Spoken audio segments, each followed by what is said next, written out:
interesting because it's not about demographics, where Democrats always are talking about demographics. That's their identity politics. That's play this note, this note, this note. Always. And now there's a different dividing line, and it has to do with class. Working educated, college educated, not college educated. That's the dividing line. And every time we say not college educated, you know what that sounds like? Yeah, it sure does. Yeah. That's part of it's part of this sort of disconnect between sort of elite institutions and this Trump coalition. And the conversation that elites have been having with themselves. Like right now. Yeah, that's a good one. But just to say that is how it is in the exit polling and that's how they phrase it, which is why the phrase comes and this is an academic thing, but it's how it comes across. Yeah. And it's been weaponized. And it's been weaponized quite effectively. And I get it.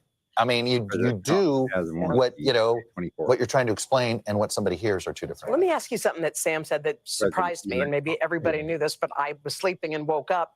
Biden outperformed Harris in women this year when he ran compared to when she's running right now. Biden outperformed her. We kept saying that we thought there was going to be this big gender gap, that women were going to come out in droves for her, but they came out more for him 4 years ago. Well, look, I think this Biden election, and I've believed this for the last couple of years, that we've all sort of misinterpreted why Biden won. Biden won because of COVID. And I think there was a lot of people that ascribed a lot of other things to it. Oh, people were tired of Donald Trump, or I think some Democrats conflated January 6th, which happened after the election, right, with, and that somehow, and didn't fully appreciate that. But for COVID, Trump probably would have won re-election.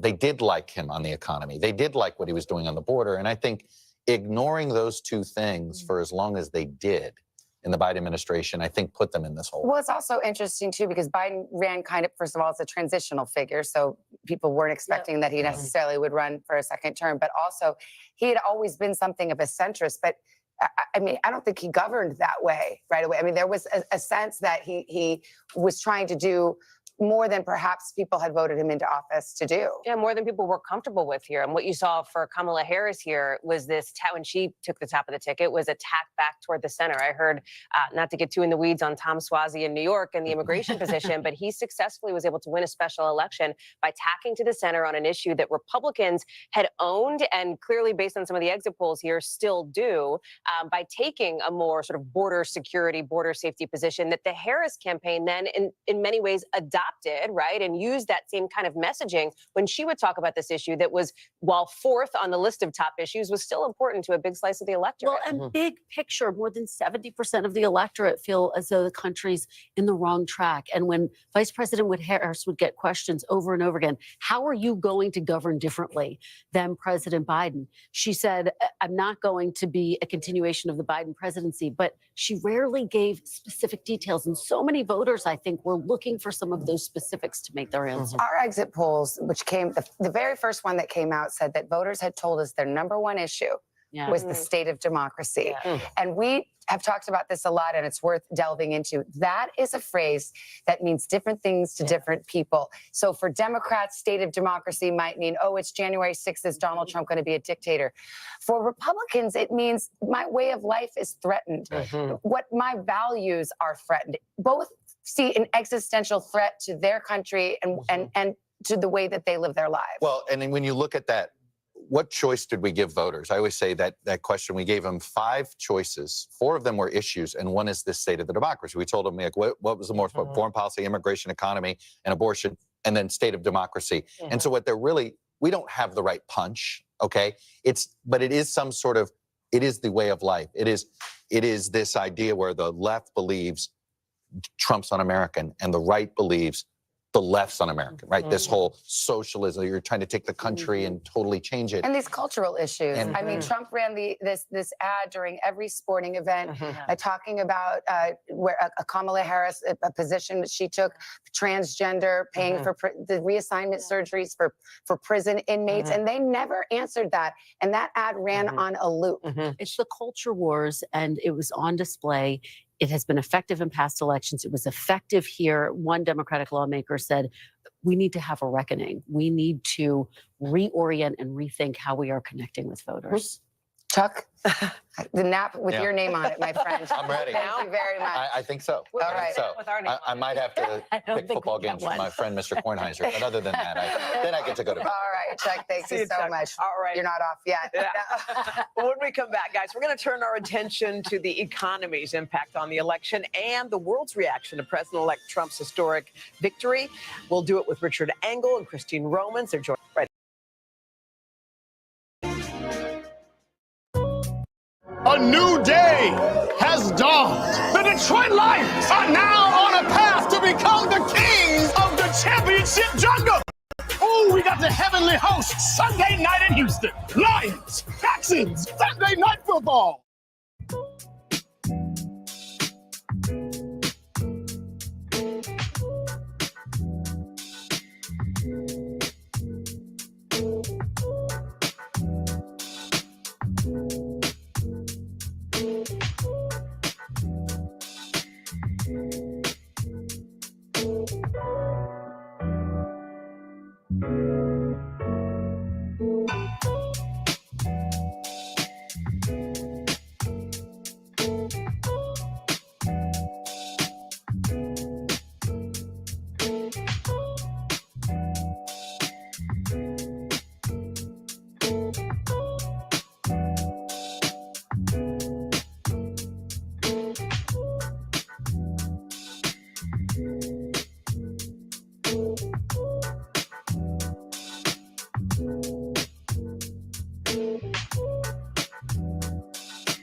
Folks, I've had no sleep. Got off about an hour back home here. While I was laying in the bed trying to close my eyes for a moment, Wisconsin was ordered to Trump giving him victory. You know, President-elect Donald Trump. And what the hell were you people in Georgia thinking? Re-electing Bonnie Willis as the district attorney. Fulton County, you are stupid. Period. You had a chance to end this young thug thing, save the millions of dollars. But no. Now you got Congressman, jury, attorneys, courtroom staff. And I'm that they ended all this. Outcast Podcast by UP, Veteran 2024.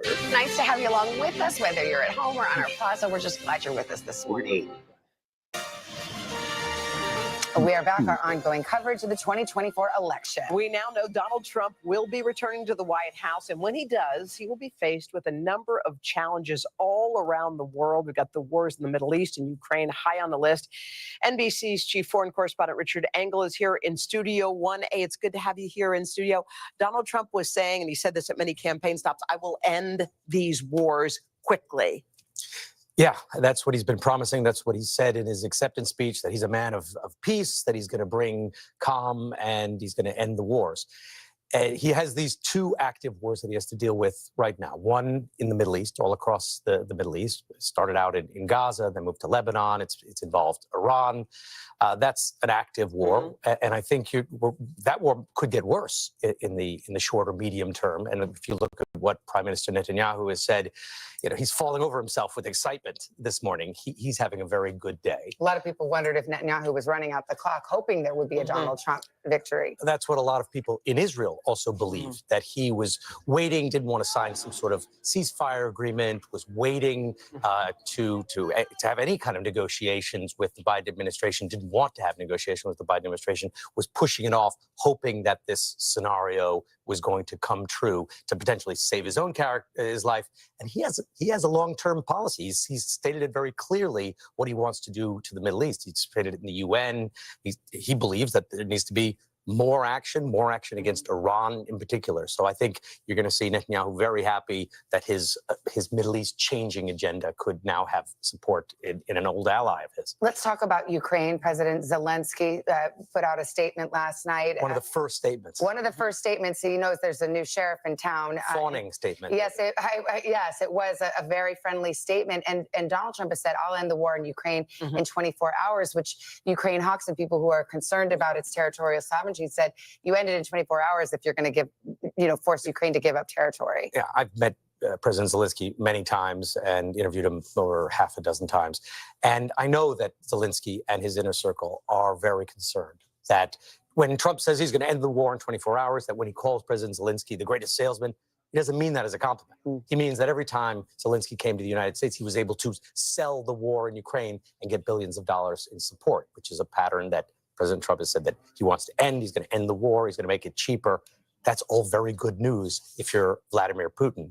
And I can just imagine going back to Ukraine soon. I have a feeling I'll be heading back. I came here to be part of this. This is the biggest story in the world right now for all of these reasons.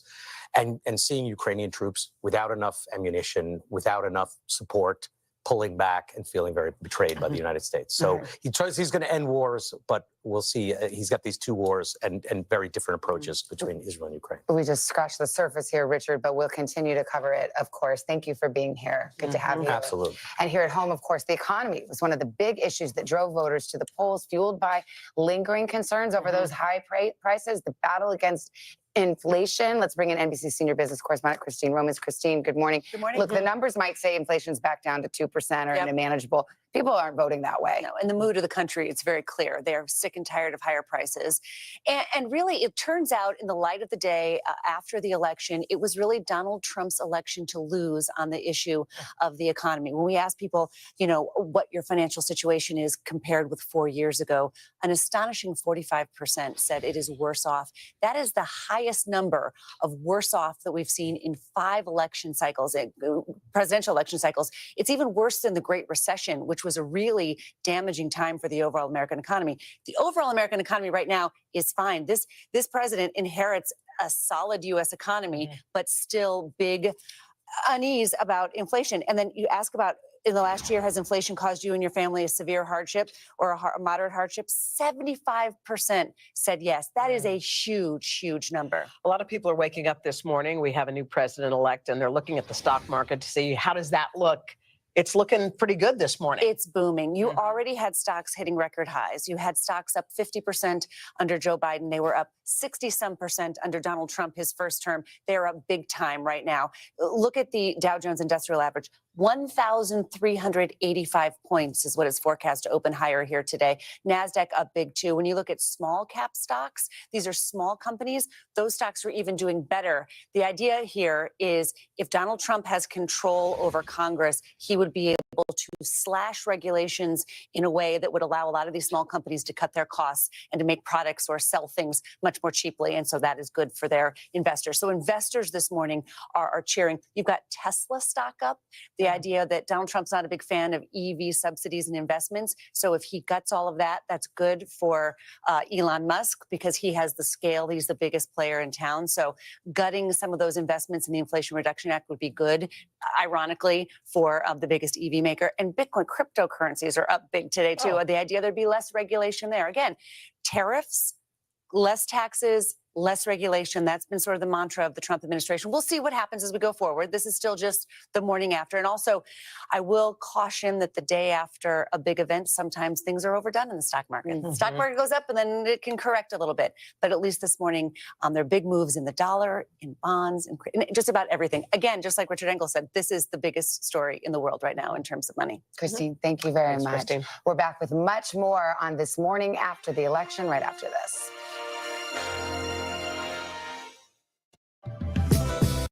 News lives in the now. Look at this. You can't even see anything anymore. Let's break down what we know. You gotta see this. News for the generation of now is NBC.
Continuing coverage of the 2024 presidential election.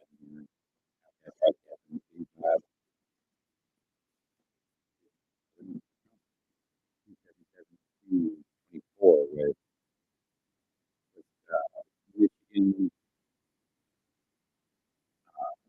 Nevada, Arizona, and Alaska yet to be called. All the leading Republican right now. We're going to continue our coverage right here on the Outcast Podcast. Live 2024 presidential election coverage.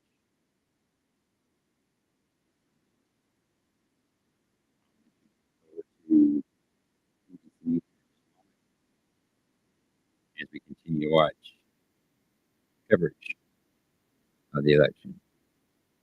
Miami-Dade, Florida. Miami-Dade, get that in your mind. Gold Coast, Florida. Space Coast, East Coast, the most liberal part of Florida voted for Trump. What does that show you about the state of the Democratic Party right now?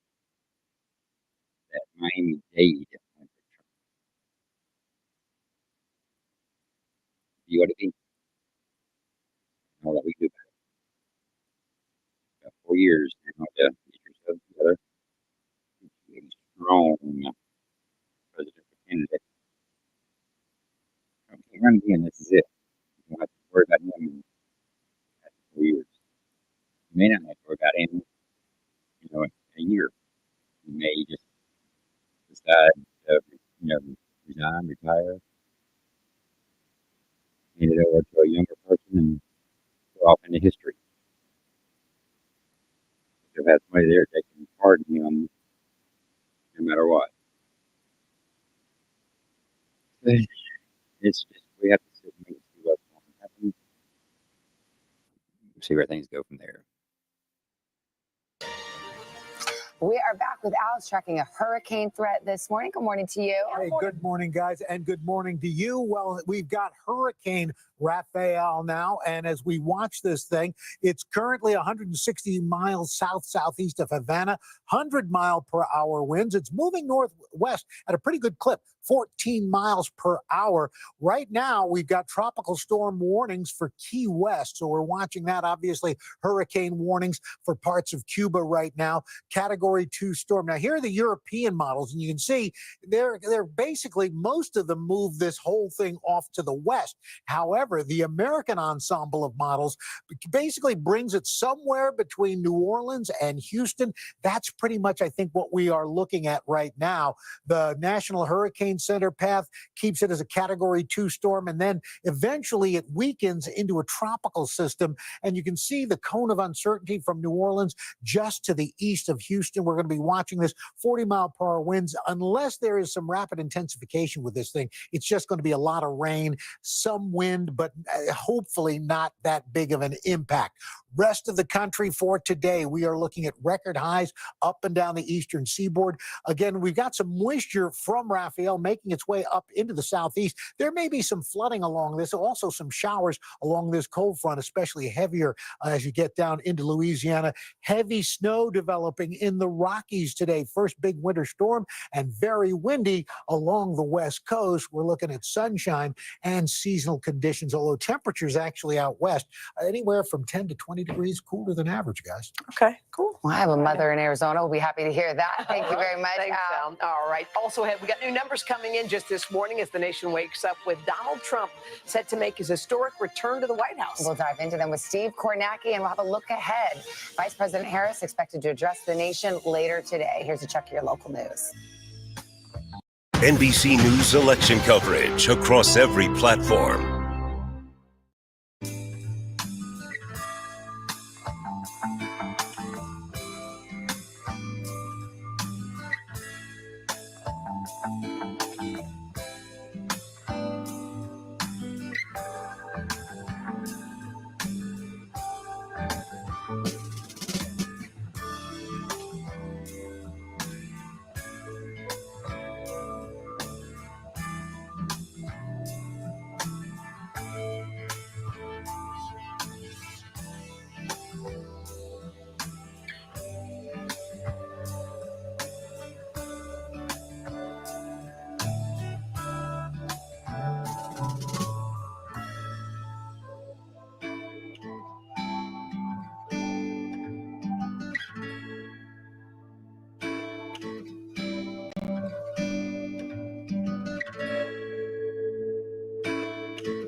It's obvious that they're going to just go crazy,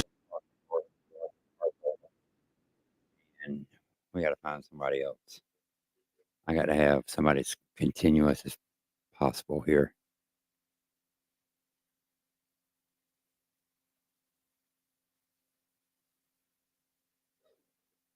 Let's see here. BBC.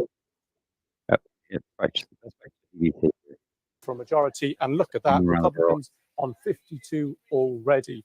Quick look at the map here. Now, they're not electing all 100 seats. They do about a third each time, and you can see here, so ignore the grey, that's seats where there are no election, but these stripy ones here, Republican wins, Ohio, West Virginia, and Montana is where the most recent one. Coming back quickly just on the House of Representatives, we don't have a result definitively there.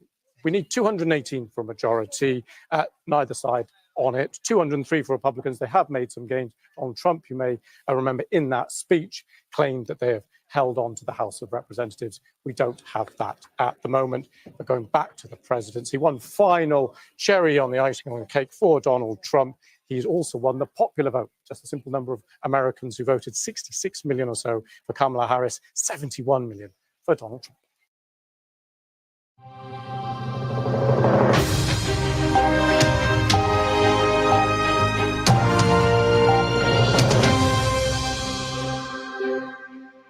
America has voted, and Donald Trump has won a second term in the White House, taking both the popular vote and the all-important Electoral College.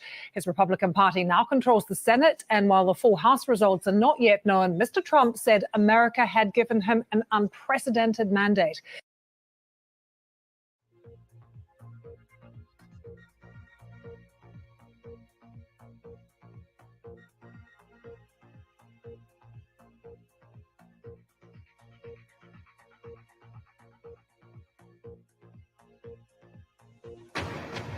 Today at 1, Donald Trump sweeps to victory in the US presidential election, declaring a golden age for America. He will make an historic return to the White House 4 years after he was voted out of office. This is a magnificent victory for the American people that will allow us to make America great again. But there's still no word from his Democratic rival. Vice President Kamala Harris decided not to address her supporters last night. And at home, in her first Prime Minister's questions, the new Conservative leader, Kemi Badenoch, condemns Labour's previous attacks on Donald Trump. And also in the programme this lunchtime, jailed for 31 years, the GP who disguised himself as a community nurse in a plot to poison his mother's partner. And Prince William tells the BBC his wife is making good progress in her recovery from cancer as he presents the Earthshot Environmental Awards in South Africa. She's doing really well, thanks, and hopefully she's watching tonight and sort of cheering me on. But no, she's been amazing this whole year, and I know she'll be really keen to see it tonight be a success. And coming up on BBC News, Old Trafford-bound manager Ruben Amorim says the perfect goodbye to Sporting with a Champions League thrashing of United's rivals Manchester City.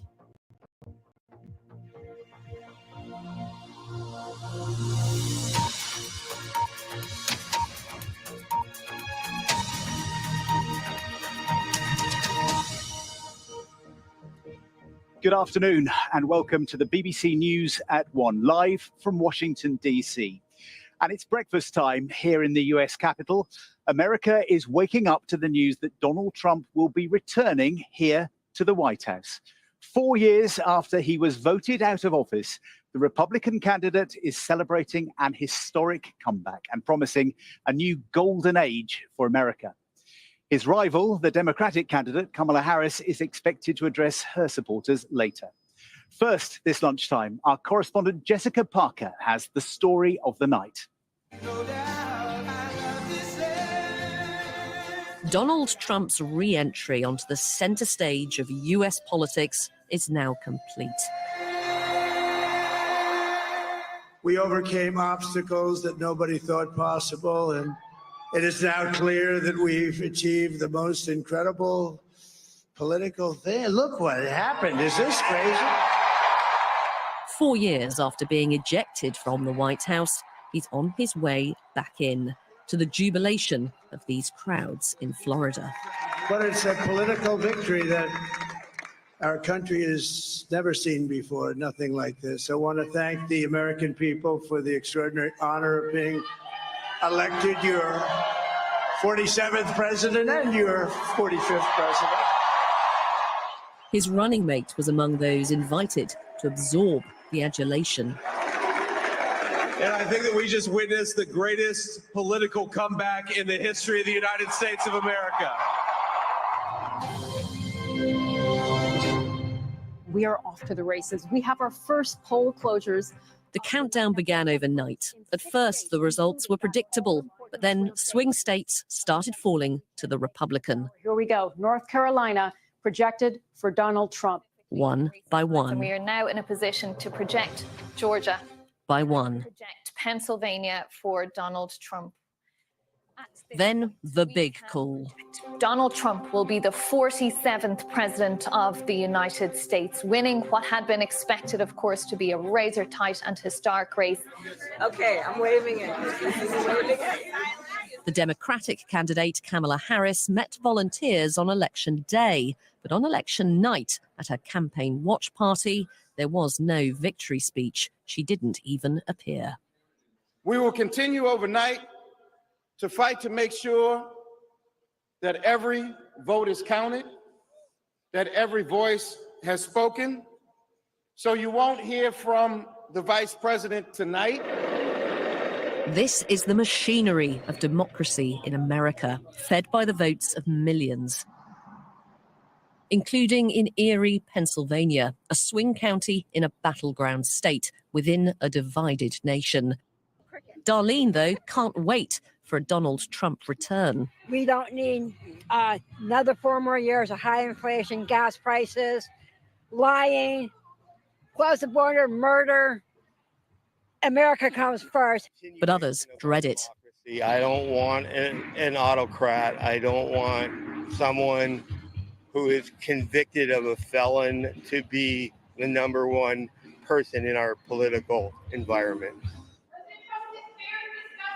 Donald Trump was convicted in May for falsifying business records. We will never give up. We will never concede. Other ongoing criminal cases include allegations he tried to overturn the 2020 election in the run-up to the Capitol riot. He denies wrongdoing. The sun's coming up after a long night leading to this country's next chapter.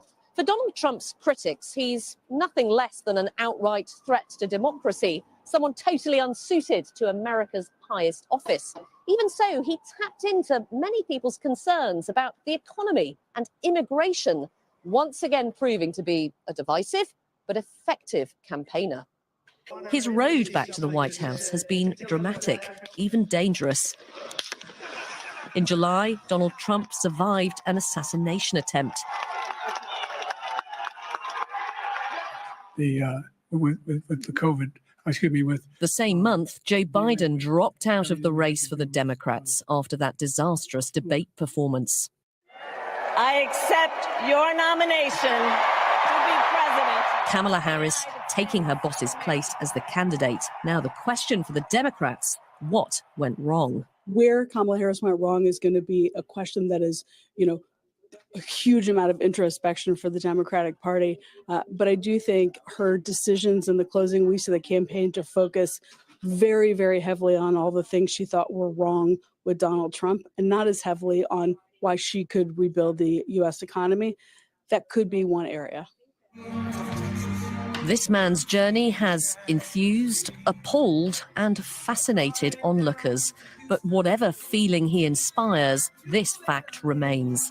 Donald Trump will soon once again take charge of the most powerful nation on earth. Jessica Parker, BBC News in Washington, D.C. Well, Donald Trump's running mate and soon-to-be Vice President J.D. Vance described the victory as the greatest comeback in the history of the United States. So let's just have a look at some of the numbers and at how Mr. Trump has redrawn the political map overnight. We're still waiting for a few results, but this is how things are currently looking. The red represents Donald Trump's Republicans. The blue is for Kamala Harris and her Democratic Party. And as you can see, there is an awful lot of red states on that map. The magic number from right across those states that they had to get to is 270 in what's called the Electoral College. That's the threshold to win. And as you can see, Donald Trump has reached that, even though some states still have to declare. And in terms of the popular vote, that's people across the whole country, Donald Trump currently stands at 51% and Kamala Harris at 47%. Well, Katrina Perry is based here in Washington for the BBC. We saw her in that piece, hosting the results program, breaking the news overnight, and she's still up, and she's with Just us about. here. Katrina, just explain, this wasn't some statistical quirk. This is decisive and happened much more quickly than most people are expecting. Depends what side of the fence you're on, John. I mean, the Trump campaign have been briefing for the last day or two that they felt they'd be able to hold a victory rally on Tuesday night, Wednesday morning, that they would have garnered enough of those electoral college votes to have a majority to declare Donald Trump president. And that is just what they did. But one veteran Democratic strategist described it to me as a shellacking, basically a wipeout. Donald Trump, the Republican Party, have taken the White House. They flipped control of the Senate and looks like they're going to hold on to control of the other house here in Congress, the House of Representatives. That gives them immense power to pass their legislative agenda through. As we speak now, it looks like Donald Trump is going to take all 7 of those swing states that we've been talking about for so many weeks now. I'm not sure anyone had that on their bingo cards, given how close the polls had this race. But that's why we've always been warning about the margin of error when there are close polls, and that's what we've seen writ large here. We thought it would take a bit longer because of how many postal votes there were for different reasons in different states. But this is a decisive victory for Donald Trump. He's managed to broaden the base of the Republican Party, including taking in some erstwhile Democratic voters. Katrina, thank you very much indeed. We'll speak to you again a little bit later. Shellacking, that is the word we have to use. Well, it was the state of Wisconsin that took Donald Trump over the line to victory. That was just a couple of hours ago. And we can head there now and speak to our correspondent, Carl Nasman. And Carl, Wisconsin was one of those so-called critical swing state. It absolutely was, and we were at a watch party among the Democrats that really felt a bit more like a funeral once those results started coming in. Republicans, meanwhile, they're celebrating, of course, after what this state was able to do. We heard from one Republican official who told me, as Wisconsin goes, so goes the nation. And that seems to be true. This is the state that delivered the winning margin for Donald Trump back in 2016. It did so again this year. And what the party and Donald Trump was really able to do was chip away at this blue wall, that coalition of voters that typically votes Democratic, now turning Republican. We're talking about union members, rural voters, even some members of minority communities. Right here in Madison, we saw this big margin for Kamala Harris, also in the biggest city, Milwaukee, but that simply wasn't enough to make up that gap. And now what we've seen, this divided nation with this comeback by Donald Trump, really could begin to be reshaped as we see Donald Trump now set to regain the White House. Carl, thank you for that update. Well, Rowan Bridge is in Arlington in Virginia, and he's been chatting to voters there. Rowan, what do they make of the results? Well, it's morning here in America, as you say, John, and people are waking up this morning, coming out for their breakfast, just starting their day to the news that Donald Trump is going to be their next US president. And this is where America comes for breakfast, the diner, the classic American experience. This is Bob and Edith. They've been here for more than 50 years, so they've seen presidents come and they've seen presidents go. You can get your breakfast 24 hours a day. We've got the grill on the go over here, as you can see. We've got some fried onions, some potatoes. They're going to make me an omelette in a minute. And, of course, the bottomless cup of coffee, just what you need to get you through an all-night presidential campaign. But this has been a particularly divisive presidential campaign, with both sides fearing what the other would mean for the future of America. And you really saw that reflected in people that we spoke to this morning. Democratic voters, this is a heavily Democratic area, using words like devastated and despondent. Republican voters energized and excited for what the future brings, a new golden age as they see it under Donald Trump, as they told me as they sat down for their breakfast earlier this morning. It's hard to get my brain around the fact that we've elected this fool. And for me, I'm a retired lawyer, and he took an oath of office, which, as a lawyer, any American should think that's really important when you take an oath of office to preserve and protect the Constitution. And then he sat in the Oval Office for 4 hours on his hands while people were attacking our Capitol and threatening to kill his own vice president. That's breaching the sacred oath of office. I am thrilled. I'm excited. I'm happy. Finally, we are getting the U.S. back. I cannot express how happy I am. I didn't sleep at all. It means safety, prosperity, and also not only for America. There is expression. If America coughs, the rest of the world gets a cold. He has given us a higher quality of life as a small business owner. The reduction of restrictions on business, and that helps me, as a small business owner. And also just like advocating for the African-American community. I've seen what kind of president he's been already. Donald Trump's won a decisive victory, but he faces a divided nation, and bringing people together in a place like this diner is going to be a difficult task going ahead. Rowan Bridge in Virginia, thank you. Well, in Westminster, the new leader of the opposition, Kemi Badenoch, has criticised the Labour government for previous attacks on Donald Trump during her first Prime Minister's question since she was elected Conservative leader at the weekend. Our political correspondent, Ben Wright, reports. What's your reaction to Trump's victory, Prime Minister? As the fallout from Donald Trump's victory begins to sink in here, the Prime Minister headed to the Commons to face questions from a newly elected leader of the Conservative Party. And just ahead of their first Commons joust, Keir Starmer gave his reaction to last night's result. Mr. Speaker, can I begin by congratulating President-elect Trump on his historic election victory. As the closest of allies, the UK and US will continue to work together to protect our shared values of freedom and democracy. I come to leader of the opposition, Kemi Badenoch said she would be a constructive leader of the opposition, but her first question sounded anything but, asking about a recent meeting with Mr. Trump. The Prime Minister and the Foreign Secretary met in September.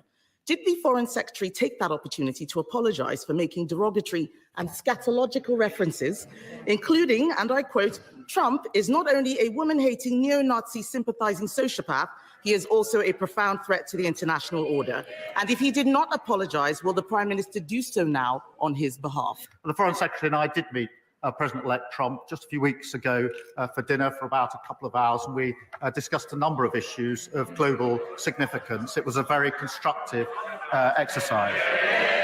Kemi Badenoch then offered Keir Starmer a suggestion. Will the Prime Minister show that he and his government can be more than student politicians by asking you, Mr. Speaker, to extend an invitation to President Trump to address Parliament on his next visit? Mr. Speaker, the Leader of the Opposition is giving a masterclass on student politics. We live in probably more volatile world than we've lived in for many decades. It is absolutely crucial that we have a strong relationship, that strong special relationship forged in difficult circumstances between the US and the UK. We will continue to work, as we have done in the 4 months in government, on issues of security, our economy and global conflict. The Lib Dem leader asked about Mr. Trump's possible stance on the war in Ukraine. If the US will not oppose President Putin and support our brave Ukrainian allies, the UK must lead in Europe so that together we do. Keir Starmer insisted the UK would continue to back Ukraine, but from European security to global trade, the government is braced for a presidency that will have an impact here. Ben Wright, BBC News, Westminster. Well, Sir Keir Starmer had earlier congratulated Donald Trump on what he called this historic victory. Our political editor, Chris Mason, is in Westminster this lunchtime. And Chris, what's your assessment? What do you think a second Trump presidency means for what we call that special relationship?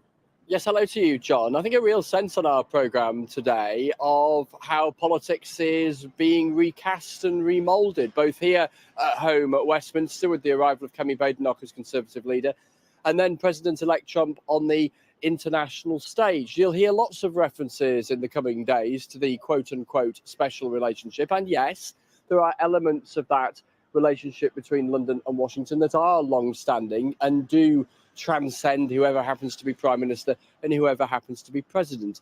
But we shouldn't underestimate just what a big moment this is. There was a wonderful phrase this morning from Lord Hammond, the former Conservative Foreign Secretary, telling the BBC that there would be deep breath time in Whitehall, a splash of understatement there, not because people here hadn't war-gamed a potential outcome where Donald Trump won.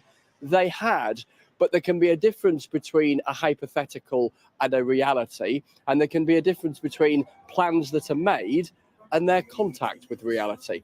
We're about to find out just what that difference looks like. Chris, thank you very much indeed. Of course, it's not just Westminster. The world has been reacting to Donald Trump's return to the White House. In a moment, we'll speak to Steve Rosenberg, who's in Sochi, James Waterhouse, who's in Kyiv. But first, let's speak to our chief international correspondent, Lise Doucette, who's in Jerusalem. And Lise, what do you think this second Trump presidency is going to mean for the conflict in the Middle East? Well, John, it was not surprising that of all the world leaders to congratulate Donald Trump, it was the Israeli Prime Minister Benjamin Netanyahu who was so quick off the mark. And also noticeable is that it wasn't just the kind of political message that we saw Sir Keir Starmer sending. It was warm, it was personal, it was addressed to Melania and Donald Trump, signed in true friendship from Benjamin and his wife, Sarah. All of the Israeli political leaders have not just hailed this huge victory by Donald Trump, as they put it, but also this very long, strong strategic partnership between Israel and the United States. This is the result that the vast majority of Israelis wanted. They remember how in Donald Trump's first term, he backed most of Israel's long-standing demands, including moving the American embassy from Tel Aviv to Jerusalem. Now, when it comes to Arab leaders, they also have spoken about the long strategic relationship between their country and the United States. But there's a consistent thread there as well. All of them to a leader, whether it's the president of Egypt, the emir of Qatar, the king of Jordan, the Palestinian president, all of them urge Donald Trump to bring peace and security to the region. And that, John, is the big question now. Will Donald Trump be the president he boasts that he is, the peacemaker, the man who wants to end wars, not start them? Or will he give his strategic partner, including his close friend Benjamin Netanyahu, an even freer hand to keep waging those destructive wars in Gaza and in Lebanon, and also, crucially, to hit Iran even harder? Lise, thank you for that assessment from the Middle East. Let's speak to our Russia editor, Steve Rosenberg. He's in Sochi. And Steve, how is Mr. Trump's re-election, his victory, being received in the Kremlin? I tell you, John, what was really interesting today, the Kremlin seems to be going out of its way to give the impression that it's not excited by Donald Trump's victory. A Kremlin spokesman today said, as far as he knows, there are no plans for President Putin to congratulate Donald Trump. Don't forget, he said, that America is an unfriendly country which is involved directly and indirectly in a war with Russia. Part of the reason for this sort of downbeat reaction, I think, is what happened the last time Donald Trump was in power. In 2016, the Kremlin had very high hopes that President Trump would improve US-Russian relations. It didn't happen. But there's no doubt that what Donald Trump said on the campaign trail and what he didn't say would have gone down well with the Kremlin. So I think we can expect moves to improve that relationship. Okay, Steve, thank you. Let's go to our Ukraine correspondent, James Waterhouse, who's in Kyiv. And James, what's the mood in Ukraine then following this news about Donald Trump returning to the White House?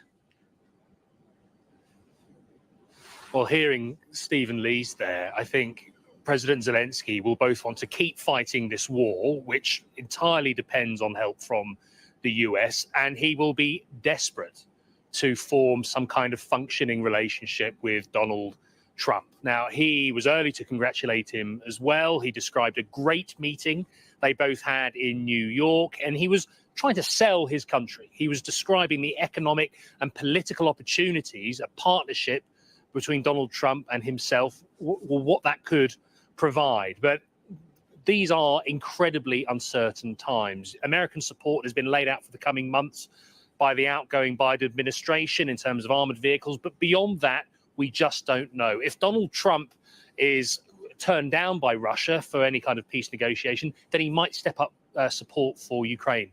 And that is the very faint hope here this morning. James Waterhouse there with the view from Kyiv, speaking to my colleague John Kay. You're live with BBC News. I'm Anna Foster here in Washington, D.C., just coming around to 8:30 in the morning as America wakes up to a result which came far quicker than I think many people were anticipating. They thought it could be, as it was back in 2020, a case of days before we knew who the next president would be. But in the early hours of this morning, it was confirmed Donald Trump, and it looks like he's taken potentially a complete sweep of those crucial swing states. So let's get reaction from two of them just now, Arizona and Pennsylvania. Joining me from Phoenix is the broadcaster Gail Bass. And from Pittsburgh, we're joined by Marty Griffin, who's host of the conservative leading radio station KDKA.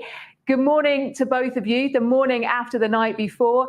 Gail, to you first of all, what do you make not just of this result, but of the decisive nature of it?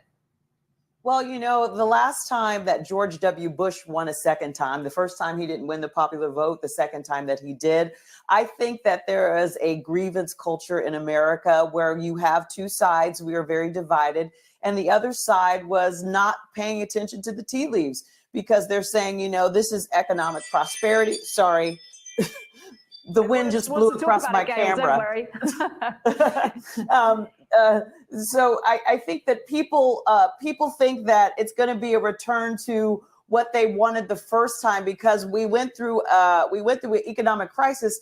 And if you read what The Economist says, Biden got us out of that. But people didn't see that. They don't see that. They're saying now it's a return to prosperity. But if you look at the economic reports, it is what it is. Plus, you know, it was a hard charge for an African-American woman to win this election, especially when she had an unpopular person going in before her. She had 3 months to run. She raised over $1 billion, but it just wasn't enough. Marty, you've been talking to people on your show day in, day out for weeks, for months. What were the key issues that were really driving their vote this time round? Look, I grew up here, born and raised, family, immigrants from Italy and Ireland, the old country, as we like to say. And your average Pittsburgher, we call them Yinzers. What does that mean? It's a dialect. Hey, Yin's going down to vote for Harris. And here's what Pittsburghers, union folks, lifelong Democrats said, I ain't voting for no Kamala Harris. I ain't voting for no Democrat. And that's what happened. And by the way, this is historic. Let me throw a couple numbers at you. Marty, Union guys, and I mean before hard. you do, Marty, I'm really keen to dig in. They said that they were never going to vote Democrat, but what is the thing that makes them so reluctant to change sides? What are the things that keep them Republican? No. They never voted Republican in their lives. They've been Democrat for 70 years. 70 years. This is historic. This is massive. And I'll tell you what it was. It was money. And they said, to hell with her. And I'm serious about this. They said, to hell with the Progressive Party. Let me throw a number at you. They polled union guys, and I'm talking about hard coal truckers, coal miners, steel workers. At least half who have voted Democrat their entire lives voted for Trump this time. Can I read a couple of texts that came in from players? And when I say players, I mean big shots, guys that matter. And these are the highs and lows. And this is the still divided America. From a very, very successful attorney, look at your stock portfolio today, because as you know, stock futures are way up. This is from a high-ranking political leader. Marty, 78-year-old convicted felon that's basically certifiably insane. This is verbatim. Beats a 60-year-old progressive black female that wants to pay for prisoners' transgender sex operations and has done nothing the past 4 years as vice president, especially with borders, et cetera. One more, please. Is a lifelong Democrat, someone that I went to high school with, and he's always voted Democrat. Very, very successful in real estate. Look, quote, Marty, America's a much better place today. If you leave the proximity of the city of Pittsburgh, it's all Republican. And I mean, just about the entire state is red. Dramatic shift and a pushback against progressives, quite frankly, big time. Gail, let's just pick up particularly on some of those text messages that Marty was talking about there, some of the ideas, the understandings that people had about Kamala Harris's campaign, some suggestions there, not anything that she was ever talking about or promising during the campaign. Where do you think the divide was? Why didn't that message that she was putting across, that message of positivity that she was trying to put across, why didn't that resonate in these swing states? Well, it was a culture war, and think about it. You know, you had Trump going on like bro shows, and she was trying to be above the fray and do what we used to do, and just basically talk to TV stations and radio stations. And the game has changed. And he is right. You know, my dad is from Pittsburgh. He was a union guy before he moved to California before I was born. And I see with union people in California and Arizona's a right to work state. You don't have to join the union. I was surprised growing up, coming to realize that there were union people who would vote for Republicans. I just thought it wasn't done because my dad was from Pittsburgh. They all voted Democratic. But there is a sea change about how people feel about things, and they see things that they think, well, that's not the way we want to go. Yes, Arizona, where I am, they have made sure that women have the right to choose. They put it in the Constitution. But as far as the economy, they think things are going to be better under Trump, where the fact is we were not economically doing well under Trump when he left office during the pandemic, and Joe Biden helped us crawl back. And economists will tell you, when Democrats go into office, they do better with the economy. People did not see that message, and that's just it. All they heard were ads saying she wants to pay for transgender the transgender operations while people are in prison. And people in America think when you go to jail, you don't get any rights like that. Gail Bass in Phoenix, Marty Griffin in Pittsburgh, thank you for joining us. Lucy, what I think is really interesting today is because we've spoken, haven't we, over weeks, over months, to people, to voters all across the US here on BBC News. And it's really interesting, I think, to see which of those messages resonated with people, which ones, as Gail was describing there, really cut through. And I think at the bottom of all of this, and certainly people I've been speaking to here, when it came down to it, it came down to the economy. I think for so many people, when that moment came yesterday, for the ones who were voting in person, when they were pressing that button on the electronic voting machine, the thing that really drove their vote was how well off they feel, how much it costs to fill their car with gas, how far their wages are going. And in the end, the personalities, all of those things are important, but it really comes down to those basic issues, doesn't it, wherever you are in the world. Indeed, Anna, it's a fascinating conversation as well. I loved it listening to Marty and Gail, just sort of delving into what they think happened overnight and why we've got the size of this victory for Donald Trump. Good to have you with us, Anna. See you throughout the day. Listening in as well is Regina Bajanalan, former US correspondent, watching events unfold. Wasn't it interesting listening to Gail and Marty just explain how voters in Pennsylvania have been feeling? But to Anna's point, when people got into vote yesterday, she says the economy was top of mind. Now, we kind of know that, Regina, but there are also a lot of people who really do like Donald Trump. What do they tell, when you've been in America speaking to Trump supporters, what is it that they like about him? What is the thing that they say to you, appeals the most about him? I think it's something that we see in politics around the world now. He's anti-establishment. I mean, in many ways, he's not, because he served in office for 4 years. But to the minds of his base, his silent majority, as they call themselves, he is an outsider. He is the businessman. He is the reality TV star.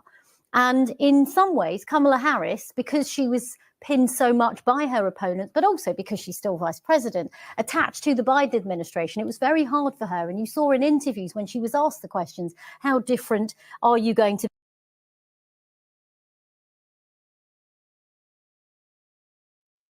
be? Outcast Podcast coming to you live here on YouTube. How's everybody doing the day after 2024?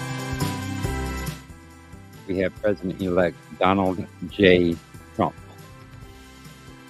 Miami-Dade. Let me go through some of these results, because it is baffling to me.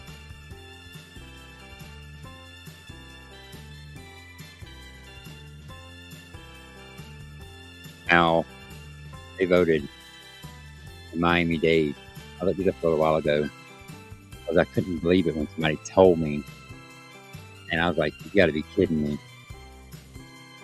So I went and looked myself. Donald J. Trump in Miami-Dade, one of the biggest liberal towns in cities in this country. 1 second, folks.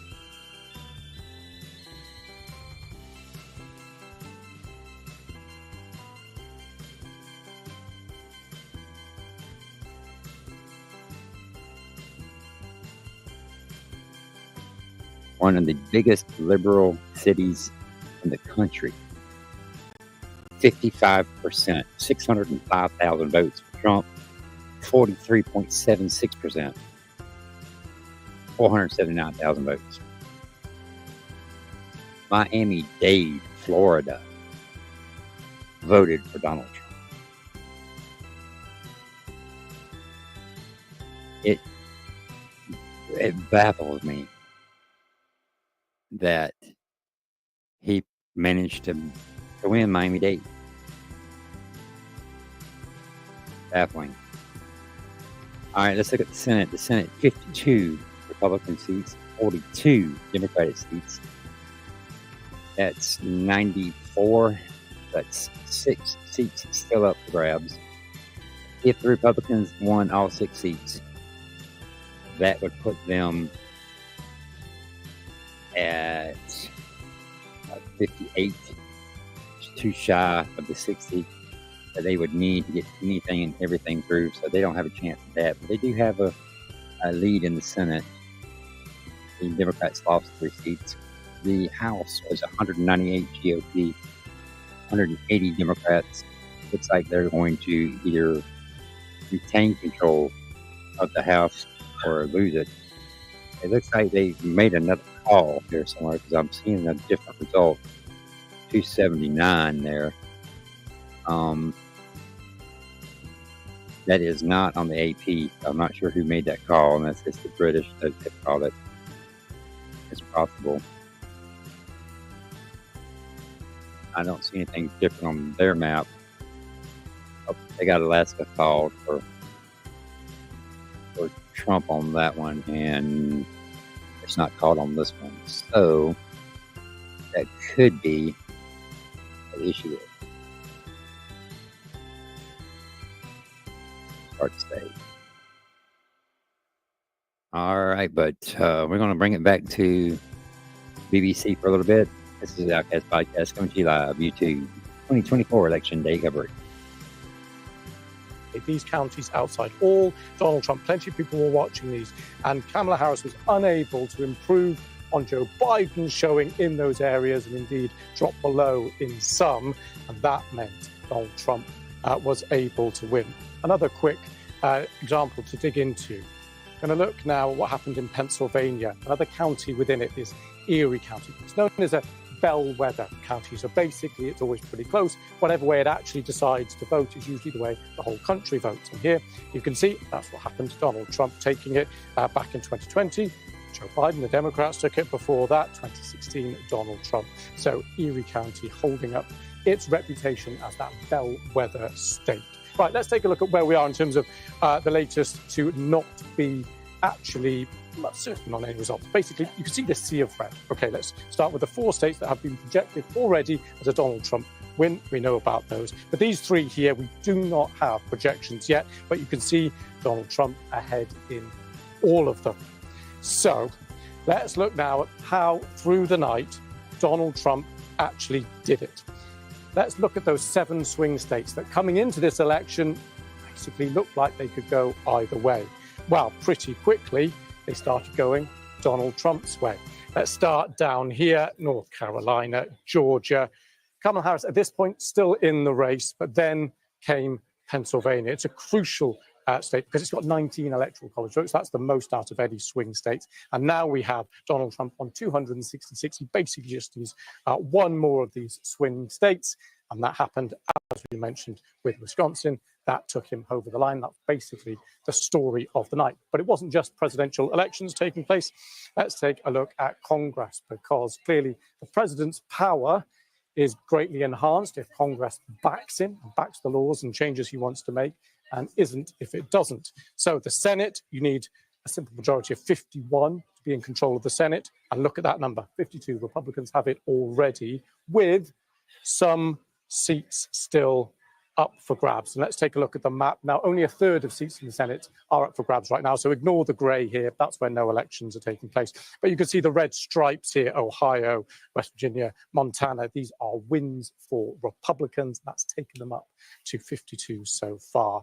And just finally, Lucy, just for completeness, we'll look at the House. 218 seats you need there. This is the lower chamber. Republicans on 203. It'll be a while before we know the results there. But Donald Trump, in his speech a few hours ago, declaring that the Republicans have held on to the House.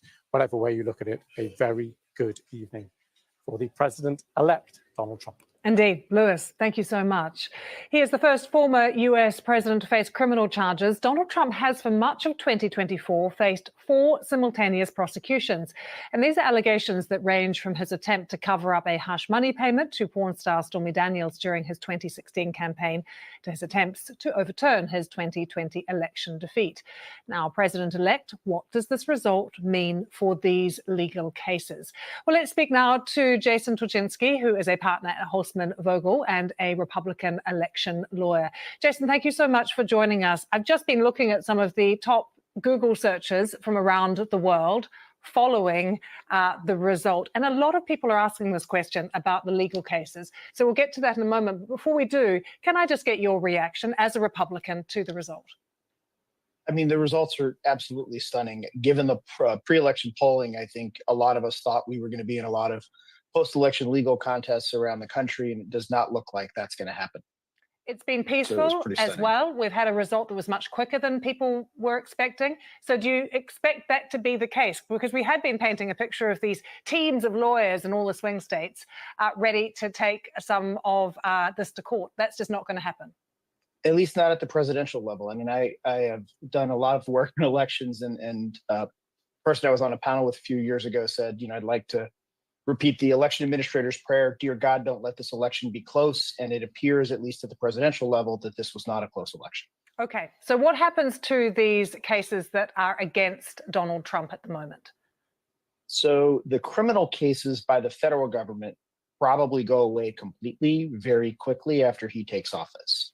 The state cases will probably be paused during the duration of his presidency because there's a series of laws that essentially say, in most cases, civil and criminal claims against the president in state court essentially will get postponed. So, for example, the precedent is, frankly, Bill Clinton and some of his legal troubles that he had when he was president. A lot of those got postponed, but, he did sit for a deposition in a civil case while he was president. So the civil cases and the criminal cases might proceed, but on a much slower track than if he were not president of the United States. I think for people watching around the world, this is confusing because it's to do with US law as well. But the one that people are going to remember is the hush money payments case, convicted of falsifying records related to hush money. Now, that is the first one because we are expecting a sentencing to take place later this month, I think November the 26th. What will happen there? I suspect that's going to get postponed while the president's lawyers and the lawyers for the state of New York figure out what they're going to do with that case. It certainly is inconceivable that a state judge in New York could really impose penalties against the sitting president of the United States. So what are his options? What are the judge's options? Delay and appellate review is probably in the cards as well by the state courts in New York. So I think those are kind of the two things that I expect. Could you explain to Delay us? is probably most likely. Okay, Jason, can you explain to us as well what happened in the Supreme Court, the ruling about former presidents being entitled to a degree of immunity from criminal prosecution and what that actually now means? Sure. So essentially what the Supreme Court said is if, in a post-election context, you're looking at criminal charges against the president, you have to determine whether or not it was within the scope of official duties. So, for example, I think the reason that the Supreme Court did what it did was that the lower court kind of went too far and was too categorical and said former presidents are never protected from criminal liability. And that doesn't really seem to be the case. Like, I'll give you a great example. There was controversy over when President Obama was president, and he launched a drone strike, I believe, in Yemen that killed 1 or 2 Americans, as a result of the drone strike. I don't think anybody believes that he should be prosecuted for murder because he ordered that drone strike in Yemen. But on the other hand, if he had taken a bribe to launch that drone strike that killed the Americans, there would be a different sort of calculation. And I think what the Supreme Court was saying is, the lower courts, prosecutors, and the trial courts need to look at the context of what it is a former president is accused of doing to determine whether or not it was in the scope of their official duties or not. So this does not then provide absolute immunity because there are Democrats who are worried this just allows Donald Trump now to do whatever he wants. There are no guardrails. I don't think that's an accurate reading of the Supreme Court decisions. Okay. I think that's an exaggeration. All right, Jason, really good to get your thoughts. Jason Torchinsky, thank you very much for joining us, just taking us through all of those legal cases that Donald Trump has been facing. Well, alongside the presidential race, Americans have also been voting in congressional elections, as we were hearing from Lewis as well. Mr. Trump's future control of the levers of government appear to have received a major boost, with the Republicans projected to win control of the Senate. In the House, though, the House of Representatives, where all 435 seats were up for grabs, Republicans are also leading there. Several races, though, are still undecided.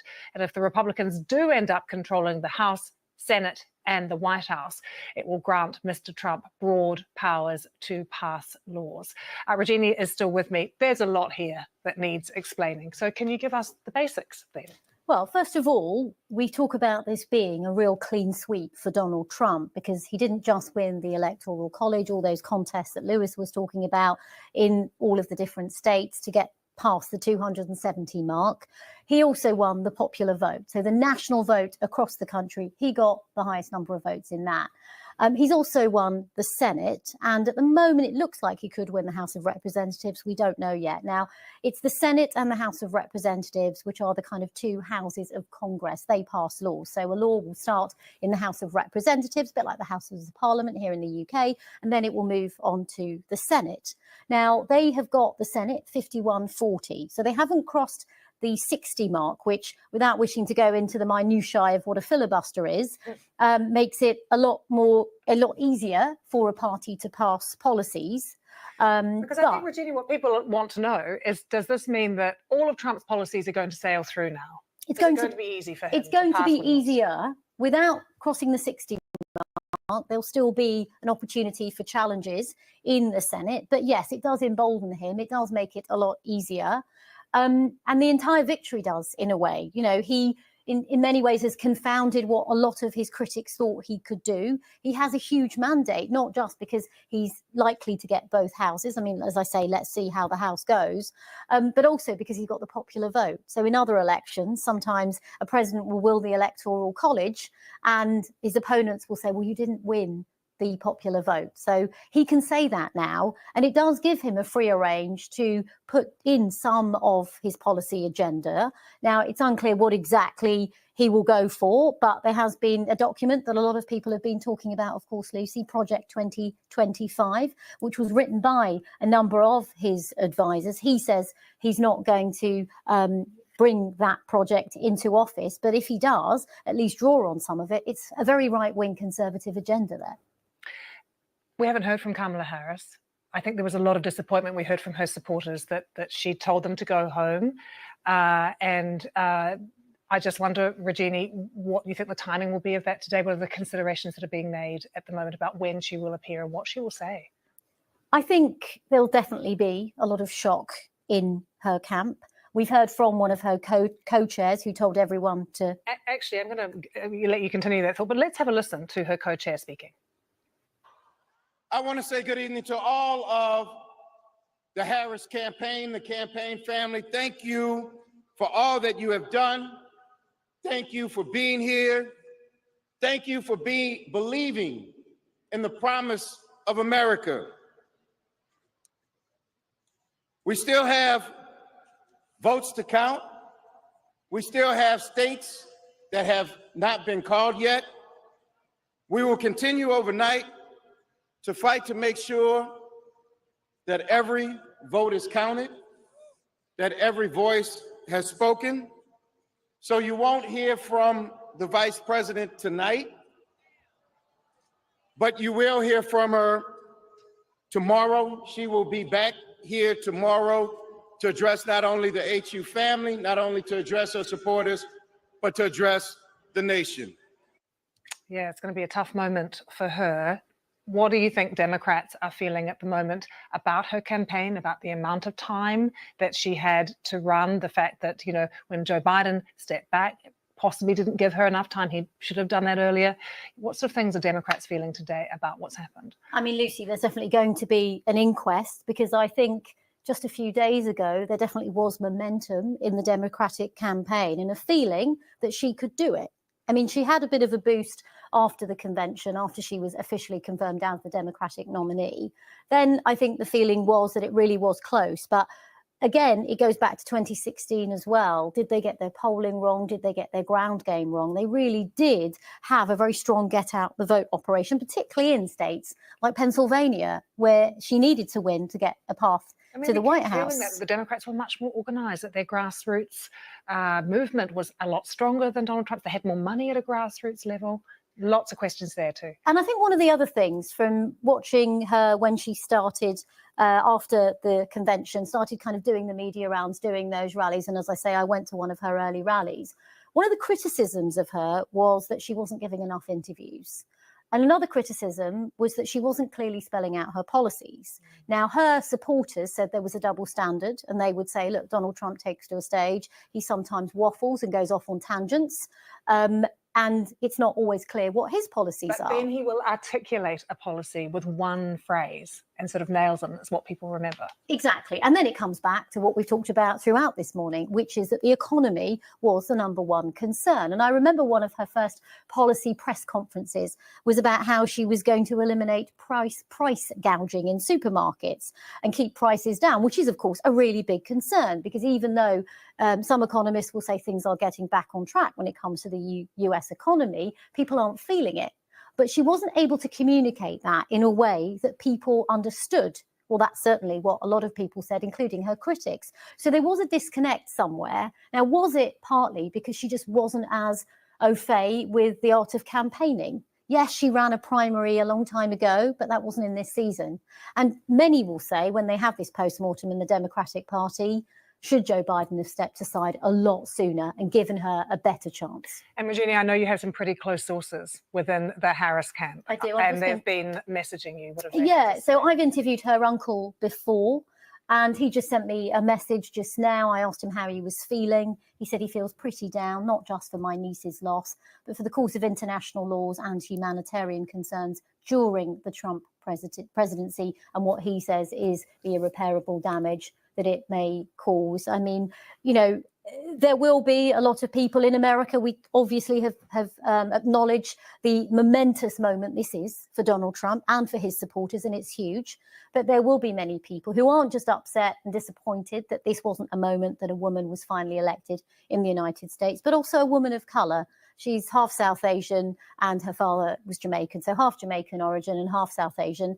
And there will be many people who will say, well, where does this leave the kind of path of diversity in America? Yeah, Regina, thank you so much. Not only that, but also people asking, where does this leave America's relationship with the rest of the world? And we have been getting reaction in from world leaders. It's been mixed.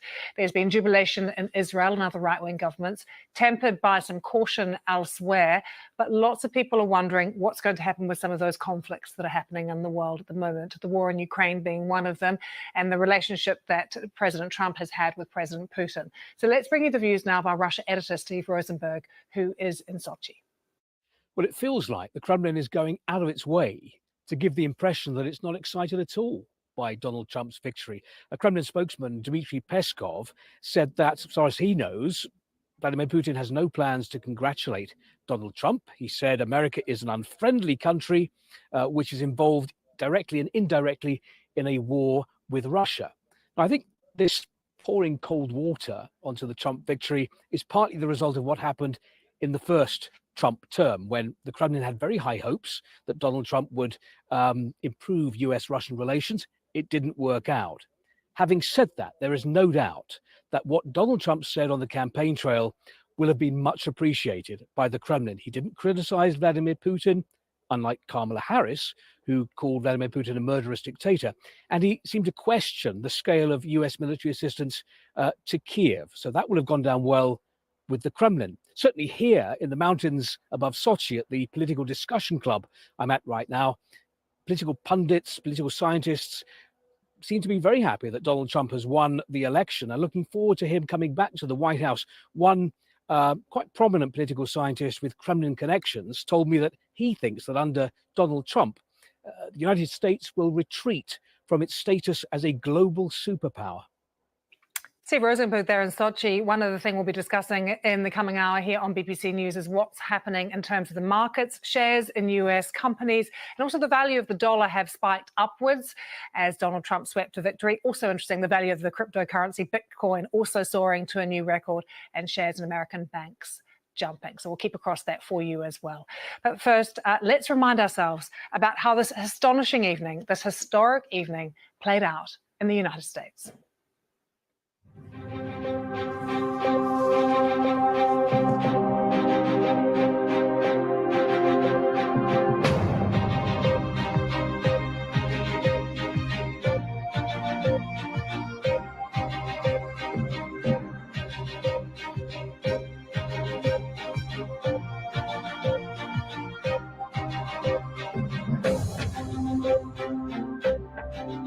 We do now have the state of North Carolina coming into us, a projection that we can make at this hour. Here we go. North Carolina, projected for Donald Trump. All those rallies, all that footfall from the Trump campaign in North Carolina, especially in the past 5 days, appears to have paid off.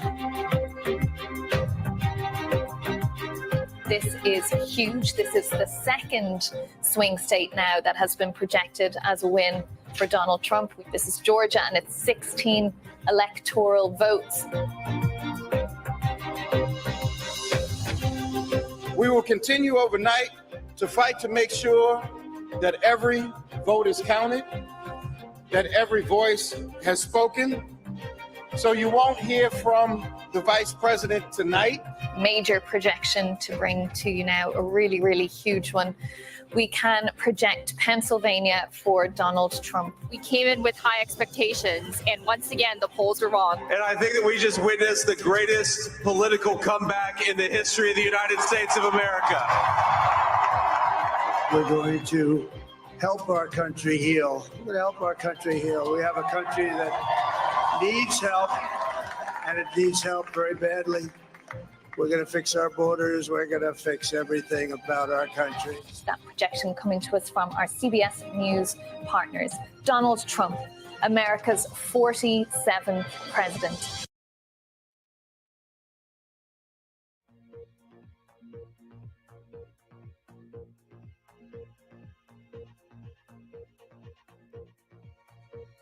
We're going to take a look at how Donald Trump did it through the numbers. The numbers tell the story. 279 is the key number at the moment, well over 270. 270 is the number of electoral college votes that you need to become president. The way the president is elected is by getting those electoral college votes by winning states. Just a quick reminder, red states there are Republican, Donald Trump, blue are Democrat, Kamala Harris. The final one that took him over that 270 mark was Wisconsin, 10 electoral college votes. Let's look inside Wisconsin. We're going to look at one county and specifically here, Sauk County. Trump winning only a few hundred votes in it actually, but compare that to last time round, Joe Biden won it.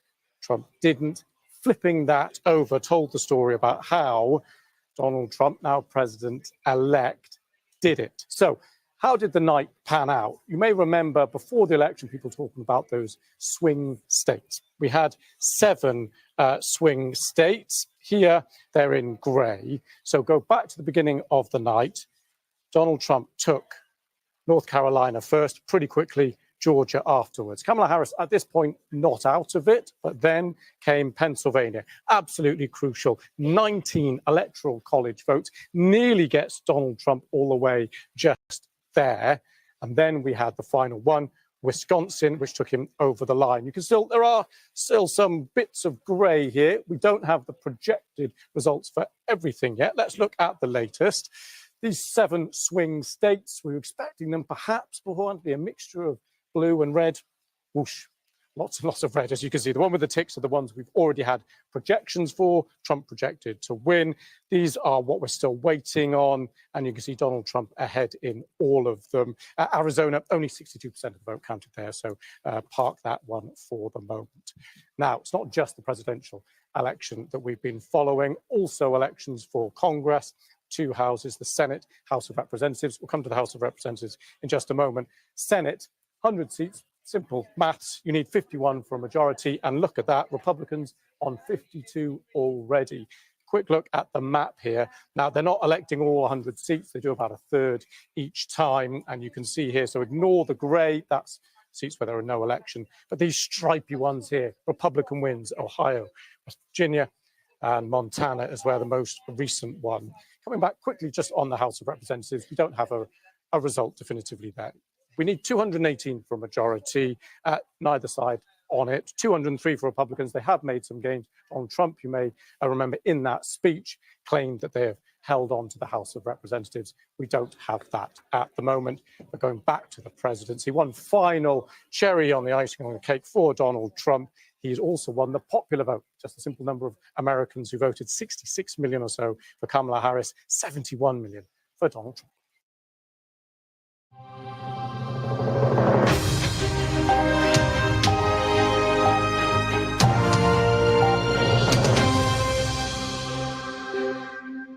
America has voted and Donald Trump has won a second term in the White House, taking both the popular vote and the all-important Electoral College. His Republican Party now controls the Senate, and while the full House results are not yet known, Mr. Trump said America had given him an unprecedented mandate.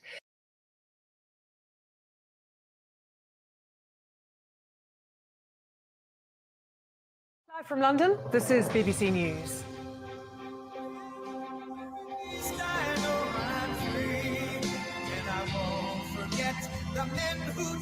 Donald Trump wins the US presidential election, saying his second term in office will be a new golden age for America. This is a magnificent victory for the American people that will allow us to make America great again. And I think that we just witnessed the greatest political comeback in the history of the United States of America. Jubilant supporters celebrate. Donald Trump will be only the second person in history to serve as US president for 2 non-consecutive terms. It was a crushing night for Kamala Harris and her supporters, who left her campaign headquarters in Washington after the party was cancelled. We're going to bring you all the latest international reaction as well to Donald Trump's historic win.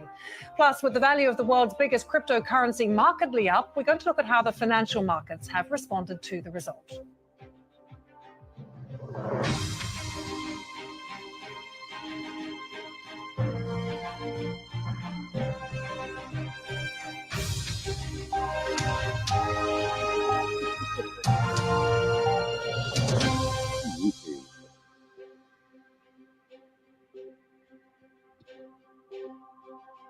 Hello and welcome to our continuing coverage of the US election result. And Donald Trump has completed one of the most remarkable comebacks in political history after securing victory in the US presidential election. Success in the swing state of Wisconsin took him past the 270 Electoral College votes required to defeat his opponent Kamala Harris. He also has a clear lead in the popular vote. Mr. Trump becomes the oldest man to be elected and only the second person to serve 2 non-consecutive terms in the White House. Well, let's take you straight to Washington now. We can join my colleague Anna Foster, who is there for us. Well, we'll go to Anna in a moment, but let's take you to Florida, where he addressed jubilant supporters, Donald Trump, and said that Americans had given him an unprecedented mandate, and he promised a new golden age for the country. Here are the highlights. Well, I want to thank you all very much. This is great. These are our friends. We have thousands of friends on this incredible movement. This was a movement like nobody's ever seen before. And frankly, this was, I believe, the greatest political movement of all time. There's never been anything like this in this country, and maybe beyond. We're going to fix our borders. We're going to fix everything about our country. And we made history for a reason tonight, and the reason is going to be just that. We overcame obstacles that nobody thought possible, and it is now clear that we've achieved the most incredible political thing. Look what happened. Is this crazy? But it's a political victory that our country has never seen before, nothing like this. I want to thank the American people for the extraordinary honor of being elected your 47th president and your 45th president. I will not rest until we have delivered the strong, safe, and prosperous America that our children deserve and that you deserve. This will truly be the golden age of America. That's what we have to have. We also heard from Donald Trump's running mate, J.D. Vance, who spoke after the president-elect declared victory. Well, Mr. President, I appreciate you allowing me to join you on this incredible journey. I thank you for the trust that you placed in me. And I think that we just witnessed the greatest political comeback in the history of the United States of America.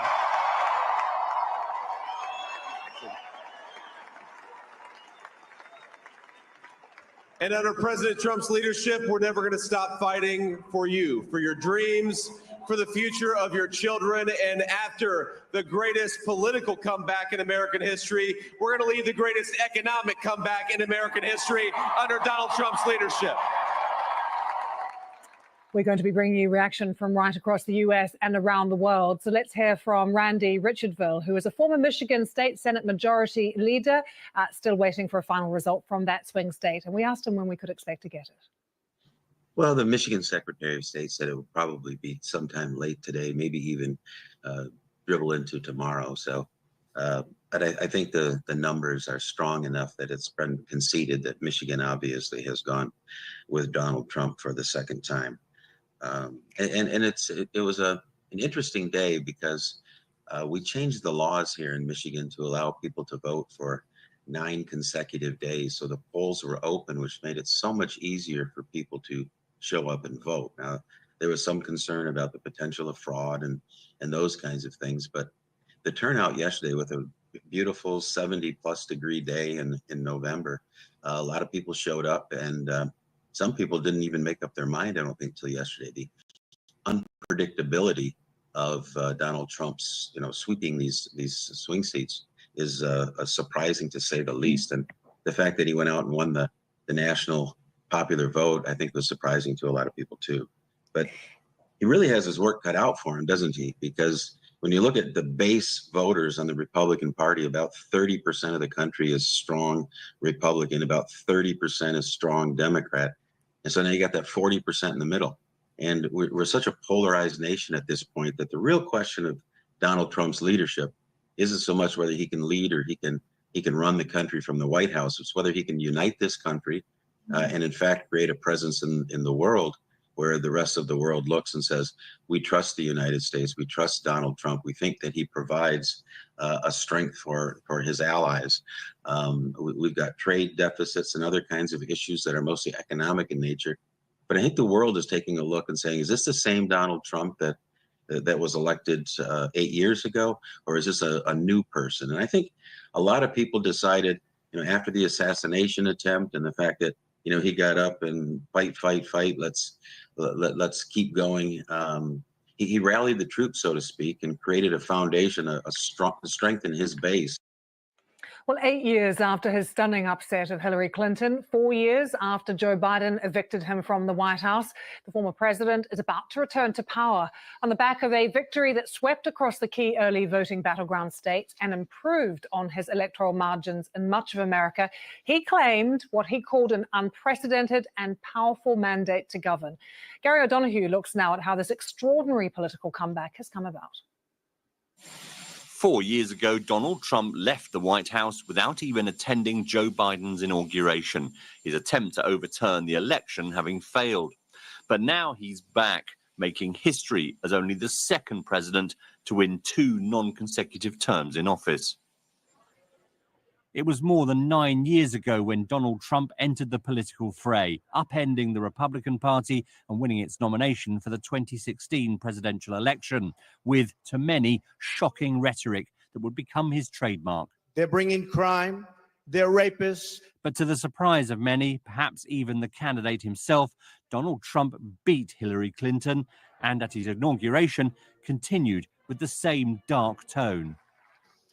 This American carnage stops right here and stops right now.